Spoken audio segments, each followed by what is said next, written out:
মহান রব্বুল আলামিন আমাকে আপনাকে আমাদের সবাইকে তারই ঘর মসজিদে আসার বসার কোরআন ও হাদিসের আলোকে কিছু কথা বলা ও শোনার তৌফিক দিয়েছেন। তাই আমরা সকলে আল্লাহ তাআলার দরবারে শুকরিয়া আদায় করি, বলি আলহামদুলিল্লাহ। আজকে আমরা পবিত্র কোরআনুল কারীমের 49 নম্বর সূরা নিয়ে কিছু কথা বলবো। সেই সূরার নামটি হচ্ছে সূরাতুল হুজুরাত। এই সূরাটি মদিনায় অবতীর্ণ হয়েছে, এজন্য মাদানী বলা হয়। সূরাতুল হুজুরাত মাদানিয়া।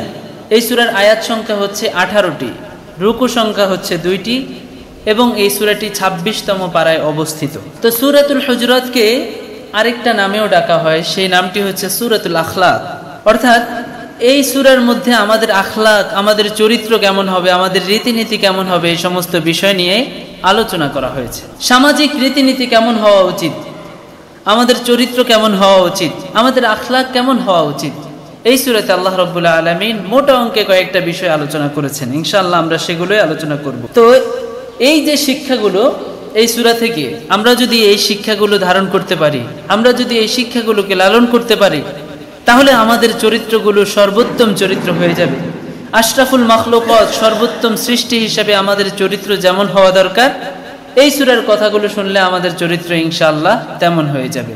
আল্লাহ রাব্বুল আলামিন এই সূরার শিক্ষাগুলো জেনে আমাদেরকে আমল করার তৌফিক দান করুন, সকলে বলি আমিন। তো প্রথম যে শিক্ষা আল্লাহ রাব্বুল আলামিন দিয়েছেন, সেই শিক্ষাটি হচ্ছে আল্লাহ এবং তার রাসূলের কথার বাইরে আগ বাড়িয়ে কখনো না যাওয়া।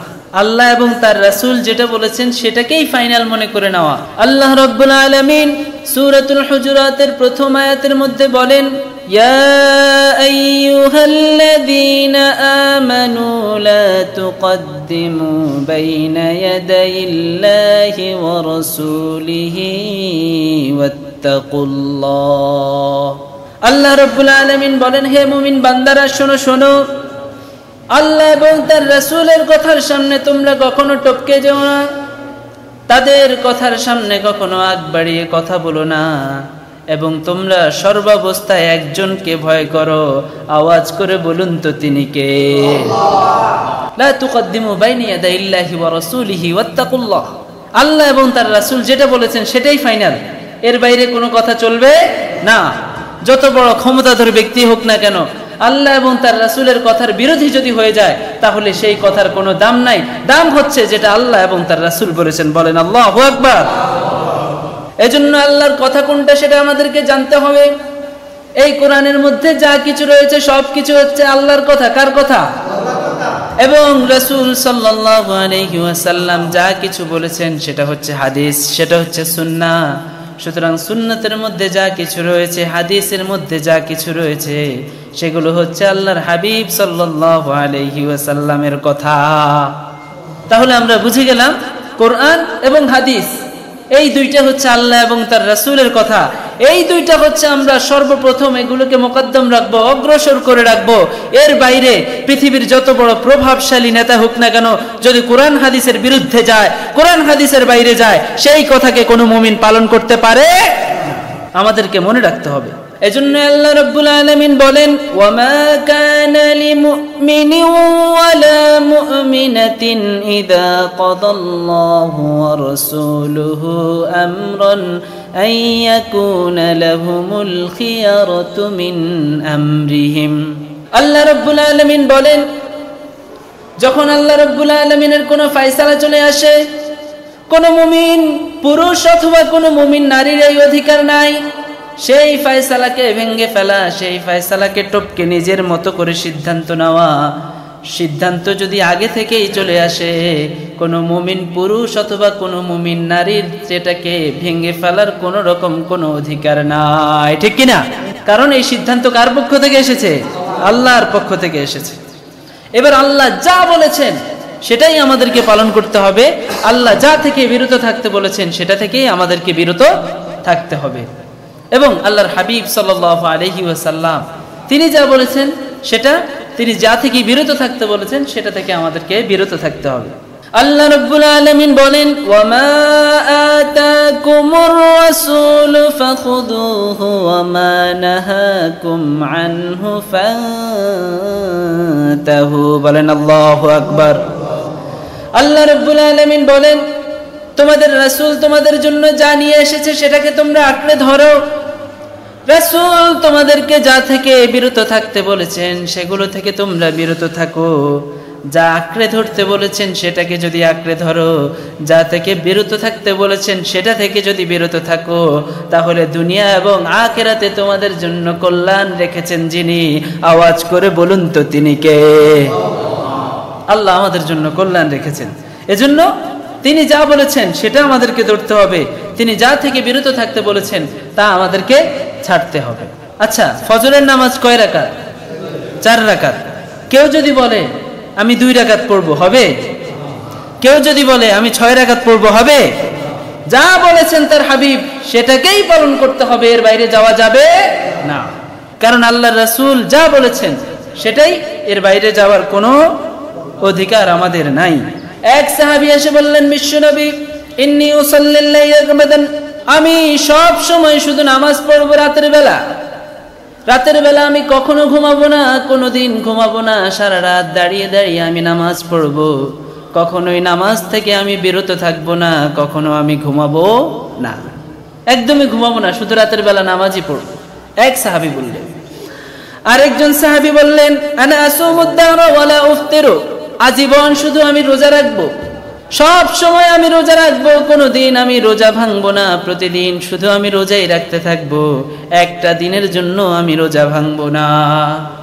আরেকজন সাহাবী এসে বললেন, আনা আতাজিলুন নিসা ফালা আতাজাওয়াজু, আরেক সাহাবী এসে বললেন, আমি বিবাহ করব না, কখনোই আমি নারীর কাছে যাব না, বিয়ে করব না, সব সময় শুধু আল্লাহর ইবাদতে লিপ্ত থাকবো। এই 3টা কথা বলার পরে আল্লাহর হাবিব সাল্লাল্লাহু আলাইহি ওয়াসাল্লাম যখন শুনলেন যে 3জন সাহাবী 3টা কথা বলেছে, তারা তো ভালো কথাই বলেছে, তাই না? তারা বলেছেন সারা বছর রোজা রাখবে, সারা রাত নামাজ পড়বে, বিয়েই করবে না, যাতে ইবাদতে কোনো সমস্যা না হয়। এগুলো বলার পরে আল্লাহর হাবিব সাল্লাল্লাহু আলাইহি ওয়াসাল্লাম যখন শুনলেন, তখন তিনি বললেন যে কোন 3জন সাহাবী এই কথা বলেছো, তোমরা একটু দাঁড়াও। কারা কারা এই কথাগুলো বলেছেন, তোমরা একটু দাঁড়াও। তারা বললেন যে আমরা বলেছি রাসূল করিম সাল্লাল্লাহু আলাইহি ওয়াসাল্লাম। আল্লাহর হাবিব বলেন, তোমাদের থেকে তো বড় আল্লাহওয়ালা আমি, আমার চাইতে পৃথিবীতে কেউ বড় আল্লাহওয়ালা হতে পারবে না, কারণ রব্বুল আলামিন আমাকে সর্বশ্রেষ্ঠ নবী হিসেবে দুনিয়ার জমিনে পাঠিয়েছেন, ঠিক কি না? সবচাইতে শ্রেষ্ঠ নবী আমাদের মুহাম্মদ সাল্লাল্লাহু আলাইহি ওয়াসাল্লাম। তিনি বললেন, দেখো আমি সর্বশ্রেষ্ঠ মানুষ, সবচাইতে বড় আল্লাহওয়ালা হওয়া সত্ত্বেও আমি প্রতিদিন রোজা রাখি না, মাঝে মাঝে রোজা রাখি, আবার মাঝে মাঝে আমি রোজা ভাঙি। সবচাইতে বড় নবী হওয়া সত্ত্বেও আমি সব সময় রাতের পুরোটা অংশ নামাজ পড়ি না, আমি নামাজ পড়ি আবার ঘুমাইও। সবচাইতে বড় শ্রেষ্ঠ মানুষ হওয়া সত্ত্বেও আমি স্ত্রীদের কাছে যাই, আমার 11টা বিবি রয়েছে, এতজন বিবি আছে। তাহলে এগুলো তো আমার ইবাদতে কোনো সমস্যা করলো না, আমাকে শ্রেষ্ঠ মানুষ হিসেবে গড়ে তুলতে এগুলো তো আমার জন্য বাধা হয়ে দাঁড়ালো না। তাহলে তোমাদের জন্য এমন কি রয়েছে যেগুলো তোমাদেরকে এগুলো থেকে বিরত রাখে? না, এটা ইসলাম নয়। তোমরা যেটাকে ইসলাম মনে করছো সেটা ইসলাম নয়, যেটা আমি তোমাদেরকে শিক্ষা দিয়েছি সেটাই ইসলাম। এজন্য অতিরিক্ত বাড়াবাড়ি ইসলাম সাপোর্ট করে না। এটাকে কঠিন বানানোর কোনো দরকার নেই। সারা রাত আপনাকে নামাজ পড়তে হবে না, সারা বছর আপনাকে রোজা রাখতে হবে না, স্ত্রীদের কাছে আপনাকে জীবনেই যেতে হবে না, এমন কোনো আদেশও ইসলামে নাই। সবকিছু আল্লাহ একটা ভারসাম্যপূর্ণ জীবন বিধান আমাদের জন্য রেখে দিয়েছেন। সুবহানাল্লাহ। আরবাউন মিন সুনানিল মুরসালিন, রাসূল করিম সাল্লাল্লাহু আলাইহি ওয়াসাল্লাম বলতেন যে 4টা হচ্ছে সমস্ত রাসূলগণের সুন্নাত। 1 নাম্বার হচ্ছে আল খিতান, খতনা করা। 2 নাম্বার হচ্ছে আত-তাআত্তুর, সুগন্ধি মাখা, আতর দেওয়া। 3 নাম্বার হচ্ছে আসিওয়াক, মিসওয়াক করা। 4 নাম্বার হচ্ছে নিকাহ, বিয়ে করা। সুতরাং এগুলো থেকে বিরত থাকার কোনো অপশন নাই। তাহলে আমরা বুঝলাম আল্লাহর হাবিব সাল্লাল্লাহু আলাইহি ওয়াসাল্লাম এবং আল্লাহ যা বলেছেন সেটাকেই আমাদেরকে আঁকড়ে ধরতে হবে, যা থেকে বিরত থাকতে বলেছেন সেগুলো থেকে আমাদেরকে বিরত থাকতে হবে। তাহলে প্রথম শিক্ষা আমরা পাইলাম তো সূরাতুল হুজুরাত থেকে। সূরাতুল হুজুরাতের 2 নাম্বার যে শিক্ষা, সেটা হচ্ছে নবীর আওয়াজের চাইতে কখনো আমাদের আওয়াজ যেন উঁচু না হয়ে যায়। আল্লাহ রাব্বুল আলামিন সূরাতুল হুজুরাতের 2 নম্বর আয়াতের মধ্যে বলেন, ইয়া আইয়ুহাল্লাযীনা আমানু লা তারফাউ আসওয়াতাকুম ফাওকা সাওতিন নবী। আল্লাহ রাব্বুল আলামিন বলেন, হে মুমিন বান্দারা শোনো শোনো, তোমাদের আওয়াজ যেন নবীর আওয়াজের চাইতে কখনোই উঁচু না হয়ে যায়। ওয়ালা তাজহারু লাহু বিল কওলি কাজহরি বাযিকুম লিবাদ, তোমরা একে অপরকে যেমন জোরে জোরে ডেকে থাকো, একে অপরকে যেমন জোরে জোরে সম্বোধন করো, আমার নবীকে কখনোই তোমরা এভাবে সম্বোধন করো না, কখনোই এভাবে সম্বোধন করো না। তাকে সম্মানের সাথে তোমাদেরকে ডাকতে হবে। তো আল্লাহর হাবিব সাল্লাল্লাহু আলাইহি ওয়াসাল্লামের এই আয়াতটা নাজিল হওয়ার পেছনে কিছু কারণ আছে। রাসূল করিম সাল্লাল্লাহু আলাইহি ওয়াসাল্লামের অভ্যাস ছিল বিভিন্ন গোত্র প্রধান, বিভিন্ন গোত্রের লোকজনদেরকে একসাথ করে তাদের মধ্য থেকে যাদেরকে যোগ্য মনে করতেন তাকে তিনি আমির বানিয়ে দিতেন। সেই আমিরের নেতৃত্বে তারা ইসলাম পালন করত। ঠিক আছে, সেই আমিরের নেতৃত্বে তারা ইসলাম পালন করত। এটা ছিল রাসূল করিম সাল্লাল্লাহু আলাইহি ওয়াসাল্লামের অভ্যাস। তো সেই সুবাদে বনু তামিম গোত্রের কিছু লোক রাসূল করিম সাল্লাল্লাহু আলাইহি ওয়াসাল্লামের কাছে এসেছিলেন। আসার পরে এখন তাদের আমির নিযুক্ত করা হবে। আমির কে হতে পারে এটা নিয়ে হযরতে উমর ফারুক রাদিয়াল্লাহু তাআলা আনহু এবং হযরতে আবু বকর রাদিয়াল্লাহু তাআলা আনহু মতামত দিচ্ছিলেন। হযরত আবু বকর বলছিলেন উনি হলে ভালো হয়, হযরত উমর বলছিলেন ইনি হলে ভালো হয়। আবু বকর বলছেন না, ইনি হলে ভালো হয় কারণ ওনার মধ্যে এই এই গুণ আছে। উমর বললেন না না, উনি হলে ভালো হয় কারণ ওনার মধ্যে এই দক্ষতা আছে। এভাবে কথা বলতে বলতে আল্লাহ রাব্বুল আলামিনের আগে থেকে ফয়সালা ছিল দুজনের মধ্যে একটু কাহিনী ঘটানো। তো তিনি দুজনের মধ্যে একটু বাকবিতণ্ডা সৃষ্টি করে দিলেন। যখন তাদের আওয়াজ নবীর আওয়াজের চাইতে উঁচু হয়ে গেল, তখনই আল্লাহ রাব্বুল আলামিন আয়াত নাজিল করে দিলেন, বললেন লা তারফাউ আসওয়াতাকুম ফাওকা সাওতিন নবী, খবরদার তোমাদের আওয়াজ যেন নবীর আওয়াজের চাইতে উঁচু না হয়ে যায়। এবার চিন্তা করেন তার সম্মান কত। তিনি হচ্ছেন শ্রেষ্ঠ ব্যক্তি, তার ব্যক্তিত্বের ক্ষেত্রে তোমরা সব সময় খেয়াল রাখতে হবে, কখনো তার সম্মান হানি হয় এমন কোনো কাজ করা যাবে না। তো এই থেকে আমাদেরকে শিক্ষা নিতে হবে, মুরব্বীদের সামনে আমাদের যেন বেয়াদবিমূলক কোনো আচরণ না হয়ে যায়। যারা মুরব্বী তাদের সম্মান যেন আমরা দিতে পারি। আমাদের মধ্যে এখন বর্তমান যেই জেনারেশন চলতেছে, আমাদের মধ্যে এই সম্মানটা দিন দিন কেমন যেন হারিয়ে যাচ্ছে, তাই না? মুরব্বীদের প্রতি এখন আর আগের মতো সম্মান নাই। আগে যেমন বাসের মধ্যে উঠলে মুরব্বী দেখলে তাকে বসতে দিতেন, নিজে যুবক দাঁড়িয়ে যেতেন, মুরব্বীকে সম্মানার্থে তাকে বসতে দিতেন। এখন এরকম দেখা যায় না। দাঁড়িয়ে পাকা মুরব্বী দাঁড়িয়ে আছে কষ্ট করে, কিন্তু পাশে একটা ইয়াং, সে চাইলে একটু জায়গা করে দিলে মুরব্বীর কষ্ট হয় না, মুরব্বীর একজন একটু আরাম হয়, সে চাইলে করতে পারে, তার বেশি একটা সমস্যা হবে না। কিন্তু না, আল্লাহ রাব্বুল আলামিন আমাদের মধ্যে সেই সম্মানটা আবার ফিরিয়ে আনার তৌফিক দান করুন। সকলে বলি আমিন। কাউকে সম্মান করলে কিন্তু আপনার টাকা পয়সা লাগবে না। কেউ কাউকে সম্মান করলে তার ইজ্জত কমে যায় না, তার সম্মান কমে যায় না। যে সম্মান করে তার সম্মানটাকে বাড়িয়ে দেন যিনি, আওয়াজ করে বলুন তিনি কে? আল্লাহ রাব্বুল আলামিন তার সম্মান বাড়িয়ে দেন, কমান না। দেখবেন আপনি যদি কাউকে সম্মান দেন, পরবর্তীতে সেও আপনাকে সম্মান দিবে। সে না দেখ অন্যদেরকে আল্লাহ লাগিয়ে দিবেন, তারা আপনাকে সম্মান দিবে। আপনি কাউকে সম্মান দিয়ে কথা বলবেন, আপনার ইজ্জত যাবে না ইনশাআল্লাহ। আপনার সম্মান আল্লাহ রাব্বুল আলামিন বহুগুণে বাড়িয়ে দিবেন। সুবহানাল্লাহ। তো সূরাতুল হুজুরাতের 3 নম্বর যে শিক্ষা সেটা নিয়ে আমরা বর্ণনা করব। সেটা হচ্ছে অনির্ভরযোগ্য সংবাদ কখনো প্রচার করো না। অনির্ভরযোগ্য সংবাদ প্রচার করা যাবে না। আল্লাহ রাব্বুল আলামিন সূরাতুল হুজুরাতের মধ্যে বলেন, ইয়া আইয়ুহাল্লাযীনা আমানু ইন জাআকুম ফাসিকুম বিনাবাইন ফাতাবায়ানু আন তুসিবু কওমান বিজাহালাতিন ফাতুসবিহু আলা মা ফাআলতুম নাদিমিন। আল্লাহু আকবার। আল্লাহ রাব্বুল আলামিন বলেন, যখন তোমাদের কাছে কোনো ফাসিক ব্যক্তি, কোনো পাপাচারী ব্যক্তি সংবাদ নিয়ে আসে, সেই সংবাদকে কোনো রকম জাস্টিফাই করা ছাড়া তোমরা প্রচার করো না। আগে সেই সংবাদটাকে ভালোভাবে যাচাই বাছাই করো, ভালোভাবে সেটাকে যাচাই বাছাই করার পরে যখন মনে করবে যে এটা সংবাদটা সত্য, তখন তোমরা সেটার ব্যাপারে অ্যাকশন নাও। যদি যাচাই বাছাই না করে থাকো তাহলে হতে পারে ভুলে এমন কোনো সিদ্ধান্ত নিয়ে নিবে যেই সিদ্ধান্তের কারণে পরে তোমাদেরকে আফসোস করতে হবে, ঠিক কি না? ওয়ালিদ ইবনে উকবাকে রাসূল করিম সাল্লাল্লাহু আলাইহি ওয়াসাল্লাম বনু মুস্তালিকে যাকাত আনার জন্য পাঠিয়েছিলেন। বনু মুস্তালিক যখন মুসলমান হয়েছিল তখন তারা যাকাত আদায়ের জন্য আল্লাহর হাবিবকে বললেন যে আমাদের থেকে যাকাত গ্রহণ করুন। তিনি বললেন, না, তোমরা তো সবেমাত্র মুসলমান হয়েছো, যাকাত ওয়াজিব হওয়ার জন্য হাউলানে হাউল জরুরি, 1 বছর তোমার কাছে সম্পদটা কি থাকতে হবে।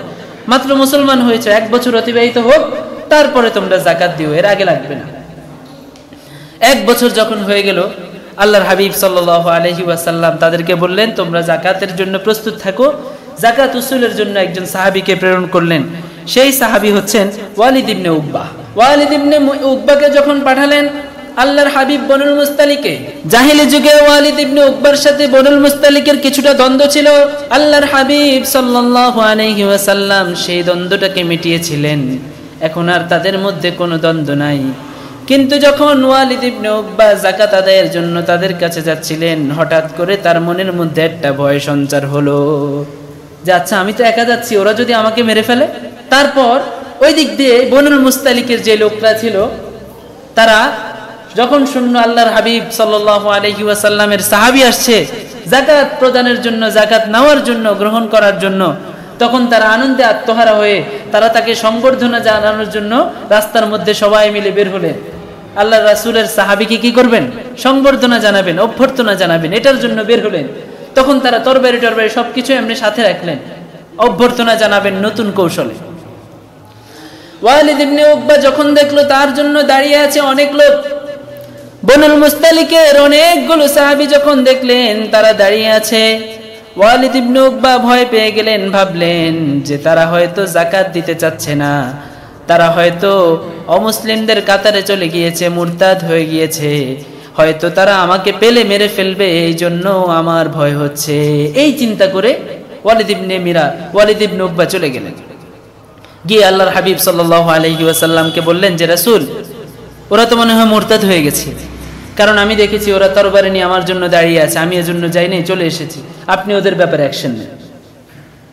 এই কথা শোনার পর রাসূল করিম সাল্লাল্লাহু আলাইহি ওয়াসাল্লামের তো মাথা গরম হয়ে গেল, চেহারাটা লাল হয়ে গেল। কেন? কারণ মুসলমান হওয়ার পরে সে যদি অমুসলিম হয়ে যায় তাকে বলা হয় মুরতাদ। মুরতাদের ব্যাপারে ইসলামে কঠিন শাস্তি রয়েছে। যখন শুনলেন তিনি বুঝতে পারলেন যে তারা মুরতাদ হয়ে গেছে। সাথে সাথে খালিদ ইবনুল ওয়ালিদকে বললেন, খালিদ যাও, আগে ভালো করে যাচাই বাছাই করো যে তাদের মধ্যে কোনো সমস্যা আছে কিনা, যদি দেখো সমস্যা তাহলে তাদের বিরুদ্ধে যুদ্ধ করো, তারা মুরতাদ হয়ে গেছে। খালিদ ইবনে ওয়ালিদ এবার ছুটলেন, যাচাই বাছাই করার পরে যখন গেলেন তখন দেখলেন না না, তারা মুরতাদ হয় নাই। ওয়ালিদ ইবনে উকবাকে সংবর্ধনা দেওয়ার জন্য তারা সুন্দরভাবে রাস্তার মধ্যে উপস্থিত হয়েছিলেন, কিন্তু ওয়ালিদ ইবনে উকবা ভুল বুঝে আল্লাহর হাবিবকে ভুল শুনিয়েছিলেন। এই কথা শোনার সাথে সাথে আল্লাহর হাবিব যে অ্যাকশনে যেতে চেয়েছিলেন, আল্লাহ সতর্ক বার্তা জানিয়ে দিলেন যে আল্লাহর হাবিব, আপনি যদি আজকে অ্যাকশন নিয়ে তাদের বিরুদ্ধে অ্যাকশন চালাতেন, যুদ্ধ পরিচালনা করতেন, তাদের যে সমস্ত হত্যাকাণ্ড ঘটতো সবকিছুর দায়ভার আপনাকে নিতে হতো। এজন্য কখনো কোনো সংবাদ শুনলে সেটাকে অটোমেটিক সেটার বিরুদ্ধে অ্যাকশনে যাবেন না, সেটাকে আগে যাচাই বাছাই করতে হবে। আমাদের মধ্যে তো সেই কালচারটা এখন রহিত হয়ে গেছে। এখন আমাদের কাছে সহজ মাধ্যম হচ্ছে ফেসবুক। কোনো কিছু পাইলেই সাথে সাথে ফেসবুকে শেয়ার, সাথে সাথে ফেসবুকে পোস্ট, এটা সত্য না মিথ্যা, এটার মধ্যে এটা ফেক না অরিজিনাল, কোনো যাচাই বাছাই নেই, বাস ছড়িয়ে দিয়েছে, মুহূর্তের মধ্যে একটা গুজবে পরিণত হয়ে যায়। অথচ একটা মিথ্যা পোস্ট যদি আপনার মাধ্যমে অন্যরা জানে, এটার মাধ্যমে যতজন মিথ্যার জন্য অগ্রসর হবে, এই মিথ্যাটা জানবে ততজনের দায়ভার আপনাকে নিতে হবে। আন্দাজি পেস লাগিয়ে দেয় যে আপনার বউকে তো দেখলাম বাজারে অন্যের সাথে ঘুরে, এমনটা হতে পারে যে সে তার বউয়ের মতো অন্য কাউকে দেখছে, অথবা তার বউ যে শাড়ি পরে সেরকম শাড়ি পরা অন্য কাউকে দেখেছে, তার বউয়ের বোরকার মতো অন্য কাউর বোরকা দেখে মনে করেছে তার বউ, কিন্তু আসলে সে না, অন্য কেউ। আবার বলে আপনি এখানে আপনার মেয়েকে দেখলাম পার্কে অন্যের ছেলের সাথে ঘুরে, ঝগড়া বাঁধিয়ে দেয়। ঝগড়া লাগার পরে যখন সংসারের মধ্যে ঝামেলা হয়ে যায় তখন অনেক সময় মারামারিও হয়ে যায়। এই আপনার একটা ভুল তথ্যের কারণে, যাচাই বাছাই ছাড়া আপনার কথা বলার কারণে একটা সংসার ভেঙে যাওয়ার আশঙ্কা আছে। এজন্য কোনো কথা যাচাই বাছাই করা ছাড়া বলা ইসলাম আমাদেরকে সাপোর্ট করে না। আল্লাহ রাব্বুল আলামিন বললেন ফাতাবায়ানু, তোমরা ভালোভাবে সেটাকে যাচাই বাছাই করো। যাচাই বাছাই ছাড়া যদি তোমরা কথা বলো তাহলে সেটা মিথ্যা হওয়ার আশঙ্কা আছে। এজন্য আল্লাহর হাবিব বললেন কাফা বিল মারই কাযিবান ইউহাদ্দিসা বিকুল্লি মা সামিআ, যা শুনে যাচাই বাছাই ছাড়া সেটা যদি বর্ণনা করতে থাকে একজন ব্যক্তির মিথ্যাবাদী হওয়ার জন্য এটাই যথেষ্ট, ঠিক কিনা? আপনি যা শুনলেন কোনো রকম যাচাই বাছাই নাই, আপনি এটাকে বলে বেড়াতে লাগলেন, এটা সত্য না মিথ্যা, এটা ভালো না খারাপ, এটা অরিজিনাল না ডুপ্লিকেট, কোন রকম যাচাই বাছাই নেই, ছড়িয়ে দিলেন, বাস। এটা যদি মিথ্যা হয় আপনি মিথ্যাবাদী। এজন্য এরকম করা যাবে না। সূরাতুল হুজুরাতের 3 নম্বর শিক্ষা হচ্ছে যাচাই বাছাই ছাড়া কোন রকম কোন সংবাদ প্রচার করা যাবে না। আগে আমাকে যাচাই বাছাই করতে হবে। তারপর সূরাতুল হুজুরাতের 4 নম্বর শিক্ষা হচ্ছে ঝগড়া লাগলে সেই ঝগড়াটাকে থামিয়ে দেওয়ার জন্য চেষ্টা করা, দ্বন্দ্ব লাগলে সেই দ্বন্দ্বটাকে মিটিয়ে দেওয়ার জন্য চেষ্টা করা। আল্লাহ রাব্বুল আলামিন বলেন ওয়া ইন তাইফাতানি মিনাল মুমিনিনা ইকতাতালু ফাআসলিহু বাইনাহুমা فإن بغت إحداهما على الأخرى فقاتلوا التي تبغي حتى تفيء إلى أمر الله। আল্লাহ রাব্বুল আলামিন বলেন যখন দুই দল মুমিনের মধ্যে ভেজাল লাগে, ঝগড়া লাগে, দুই দল মুমিনের মধ্যে যখন মারামারি কাটাকাটি চলতে থাকে তখন তোমরা তাদের মধ্যে মিলিয়ে দাও, তখন তোমরা তাদের মধ্যে সমাধানের চেষ্টা করো। সমাধানের চেষ্টা করার জন্য বলা হয়েছে। দুই পক্ষের মধ্যে যদি আপনি সমাধান করতে পারেন আপনি অনেক বড় পুণ্যের কাজ করবেন, এটা অনেক বড় পুণ্যের কাজ। ঝগড়া লাগলে ঝগড়াটাকে থামিয়ে দেন। কিন্তু আমাদের সমাজের অবস্থাটা হচ্ছে ভিন্ন। যদি দেখে দুইজনের মধ্যে ঝগড়া লাগছে, এটার মধ্যে আরো তেল দেয়, এটার মধ্যে আরো কি দেয়, তেল দেয়, এই ঝগড়াটাকে আরো বেশি বাড়িয়ে দেওয়ার জন্য চেষ্টা করে, তখন সেই ঝগড়াটা আরো বেশি প্রকট আকার ধারণ করে, তখন তাদের মধ্যে মারামারি কাটাকাটি হানাহানি এরকম হতে থাকে। আল্লাহ রাব্বুল আলামিন এরকম দুশ্চরিত্র থেকে আমাদেরকে হেফাজত করুন, সকলে বলে আমিন। ঝগড়া লাগানো এটা মুমিনদের স্বভাব না। ঝগড়া লাগলে সেই ঝগড়াটাকে মিটিয়ে দেওয়া হচ্ছে কার গুণ? মুমিনের গুণ। আর সেই ঝগড়াটাকে আরো লাগিয়ে দেওয়া মুমিনের গুণ হতে পারে না। আল্লাহর হাবিব সাল্লাল্লাহু আলাইহি ওয়াসাল্লাম পশুদের মধ্যে মারামারি লাগাতেও নিষেধ করেছেন। পশুদের মধ্যে অনেক সময় খেলা হয়, মহিষদের প্রতিযোগিতা, কে কাকে গুতে শেষ করতে পারে এরকম খেলা হয়। মুরগির প্রতিযোগিতা, বিশাল বড় বড় মুরগি, এগুলো অনেক দামি দামি মুরগি। আমি দেখেছি অনেক আমাদের মাদ্রাসার পাশে দূরে একটা জায়গায় এরকম বাজি দিয়ে এরকম খেলা হতো। তো ওই খেলাটাই দেখতাম, একটা মুরগি আরেকটা মুরগিকে আহত করে ফেলতো, রক্ত বের করে ফেলতো। তো এটার মাধ্যমে তারা বাজি ধরতো, বাজি ধরে এই অনেক রকম টাকা আত্মসাৎ করত। তো এই জিনিসটা আল্লাহর হাবিব সাল্লাল্লাহু আলাইহি ওয়াসাল্লাম নিষেধ করেছেন যে একটা পশু কষ্ট পাবে। যেখানে পশুর ক্ষেত্রে দ্বন্দ্ব লাগাতে আল্লাহর হাবিব নিষেধ করেছেন, সেখানে আপনি আশরাফুল মাখলুকাত মানুষের মাঝে কিভাবে দ্বন্দ্ব লাগাতে পারেন? কিন্তু এগুলোর ব্যাপারে আমরা সচেতন না। দ্বন্দ্ব লাগলে হয় সেটাকে বাড়িয়ে দিব অথবা চুপ থাকবো, এরকম হচ্ছে আমাদের স্বভাব। না, কিভাবে দ্বন্দ্বটাকে মিটিয়ে দেওয়া যায় সেটার জন্য চেষ্টা করবেন। আল্লাহর হাবিব সাল্লাল্লাহু আলাইহি ওয়াসাল্লাম দুনিয়ার জমিনে এসেছেন মিলিয়ে দেওয়ার জন্য, মিটিয়ে দেওয়ার জন্য দ্বন্দ্ব, কোন ঝগড়াকে বাকি রাখার জন্য তিনি আসেন না।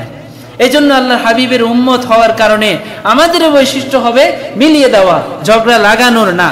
তাহলে কারা কারা প্রস্তুত আছেন যে এখন থেকে কোথাও কোনো ঝগড়া লাগলে সেটাকে চেষ্টা করবেন মিলিয়ে দিতে, কখনো বাড়াতে চেষ্টা করবেন না? কারা কারা প্রস্তুত আছে একটু হাত তোলেন তো।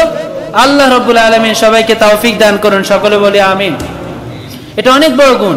একটা সমাজের মধ্যে সবাই যদি এই গুণে গুণান্বিত হয়ে যায়, দুই পরস্পর প্রতিবেশী ঝগড়া লেগেছে, আপনি গিয়ে সেখানে যদি সমাধান চেষ্টা করেন, দুইজন দুইজনকে ধরে থামিয়ে দেন, বুঝিয়ে দেন, সেই ঝগড়াটাকে মিটিয়ে দেওয়ার জন্য চেষ্টা করেন, তাহলে সমাজে আর কোনো ঝগড়া থাকবে? সমাজে আর কোনো মারামারি থাকবে? থাকবে না। কিন্তু কি হয়, দুইজনের মধ্যে ঝগড়া লাগছে, এর পক্ষে আসে এর পক্ষে আসে, আর আরেকজন তাল দেয়, দুনো পক্ষের মধ্যে ঝগড়া আরো বাড়ায় দেয়। এটার কারণে সমাজে বিশৃঙ্খলা দেখা দেয়। মসজিদ ভিত্তিক সমাজ ব্যবস্থা এজন্য মসজিদে বলা হচ্ছে, যাতে করে মসজিদ থেকে এই সমাজের আন্ডারে যারা আছেন, আপনারা এই মসজিদে শুনেছেন, এখন থেকে নিয়ে এটা কার্যক্রম শুরু করবেন। কোনোভাবেই দুজনের মধ্যে, দুই পরিবারের মধ্যে, দুই প্রতিবেশীর মধ্যে ঝগড়া লাগলে সেই ঝগড়াকে বাড়তে দেওয়া যাবে না, বরং সেটাকে বুঝিয়ে শুনিয়ে সেটাকে আবার সমাধান করতে হবে। ঠিক আছে তো ইনশাআল্লাহ? আল্লাহর হাবিব সাল্লাল্লাহু আলাইহি ওয়াসাল্লাম বলতেন, কোথাও মিলিয়ে দেওয়ার জন্য কেউ আছে কিনা আমাকে বলো, কাদের মধ্যে ঝগড়া আছে আমাকে জানাও, আমি তাদের মধ্যে মিলিয়ে দিব, তাদের মধ্যে মীমাংসা করে দেওয়ার জন্য আমি চেষ্টা করব। তিনি এটার জন্য খুঁজতেন, সুযোগ খুঁজতেন যে কোথায় কোন সুযোগ আছে কিনা। আল্লাহর হাবিব সাল্লাল্লাহু আলাইহি ওয়াসাল্লাম মিলিয়ে দিতে চাইতেন। এজন্য মুমিনের গুণ হবে মিলিয়ে দেওয়া, ঝগড়া লাগানো নয়। একবার তার কন্যা হযরতে ফাতেমা রাদিয়াল্লাহু তাআলা আনহা এবং হযরতে আলী, ফাতেমা রাদিয়াল্লাহু তাআলা আনহার জামাই, এই হযরতে আলী, ওনাদের স্বামী স্ত্রীর মধ্যে একটু দ্বন্দ্ব লেগেছে। তো এটা কথা কাটাকাটি হতেই পারে, স্বাভাবিক। তো এই কথা কাটাকাটি হওয়ার পরে হযরতে আলী রাদিয়াল্লাহু তাআলা আনহু তিনি বের হয়ে ঘর থেকে চলে গেলেন। বিশ্বনবী তার মেয়ের বাড়িতে গেলেন, ফাতেমা বাড়ি দিয়ে গিয়ে দেখলেন আলী নাই। বললেন, ফাতেমা আলী কোথায়? হযরতে ফাতেমা বললেন, আলীর কথা বলবেন না, আমার সাথে ঝগড়া লেগে এখন ঘর থেকে বাহির হয়ে গিয়েছে। বিশ্বনবী বললেন, ফাতেমা এটা কি বলো? তোমার উপর যদি আলী অসন্তুষ্ট থাকে তাহলে কিন্তু আমি নবীর মেয়ে হওয়া সত্ত্বেও তোমাকে আল্লাহর হাত থেকে রক্ষা করতে পারবো না। এই কথা বলার পরে বললেন, কোথায়? বাইরে গেছে, আমি তো জানি না। আল্লাহর হাবিব সাল্লাল্লাহু আলাইহি ওয়াসাল্লাম গিয়ে খুঁজতে লাগলেন হযরতে আলীকে। আলীকে খোঁজার পর যখন পেয়ে গেলেন যে আলী বালির উপরে শুয়ে আছে, তারপর আল্লাহর হাবিব বললেন, ইয়া আবা তুরাব, হে বালির বাবা আলী, উঠে যাও, উঠে যাও, উঠে যাও। এই কথা বলে হযরত আলীকে হাত ধরে নিয়ে তারপরে ফাতেমা রাদিয়াল্লাহু তাআলা আনহার ঘরে গেলেন। গিয়ে এক পাশে রাখলেন হযরতে আলীকে, আর এক পাশে রাখলেন ফাতেমাকে। দুই পাশে দুজনকে নিয়ে এবার আনন্দ চিত্তে গল্প করতে লাগলেন। দুজনের মধ্যে গল্প, কি রোমান্টিক শ্বশুর। দুজনকে একসাথে নিয়ে শুয়ে তারপরে গল্প করতে লাগলেন। আস্তে আস্তে করে গল্পের ছলে কথা বলতে বলতে দুজনের মধ্যে মিলে দিলে দুজনেও হাসে, আল্লাহর হাবিবও হাসে। আরশের উপর থেকে একজন খুশি হয়ে হাসেন, তিনি কে?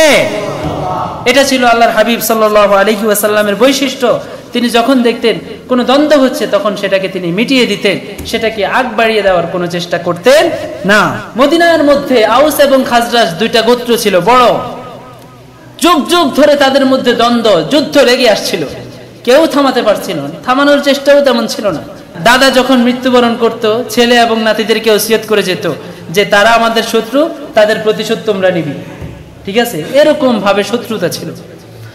আল্লাহর হাবিব যখন দেখলেন তাদের মধ্যে মারাত্মক শত্রুতা, বেশি দিন সময় লাগে নাই, বিশাল বড় বড় দুইটা গোত্রকে আল্লাহর হাবিব সুকৌশলের মাধ্যমে চিরতরের জন্য শত্রুতাকে মিটিয়ে দিয়েছেন। সুবহানাল্লাহ। বিশাল বড় বড় দুইটা গোত্রকে শত্রুতা মিটিয়ে দিয়েছেন। এখন দুটোটাই গোত্র পরস্পর ভাই ভাই হয়ে গিয়েছে। সমাজটা সুন্দর হয়েছে না? মারামারি, হানাহানি, কাটাকাটি মুক্ত হয়েছে না? এখন আমাদের মধ্যে যদি সমাজের মধ্যে এরকম থাকে, আমরা যারা আছি আমরা চেষ্টা করব কি করার জন্য? মিলিয়ে দেওয়ার জন্য, ঝগড়াটাকে মিটিয়ে দেওয়ার জন্য, দ্বন্দ্বটাকে নির্মূল করে দেওয়ার জন্য। কোনোভাবে সেটাকে আগ বাড়িয়ে দিতে যাওয়া যাবে না।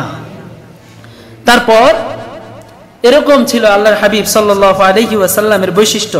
কিন্তু এখন তো আমাদের মধ্যে সেটা নাই। এখন আমাদের মধ্যে হচ্ছে দুইজনে লাগলে আরো লাগিয়ে দেওয়া, আগুন লাগলে সেটাকে আরো তেল দিয়ে আরো আগুনটা প্রজ্বলিত করা, এটা হচ্ছে আমাদের বৈশিষ্ট্য।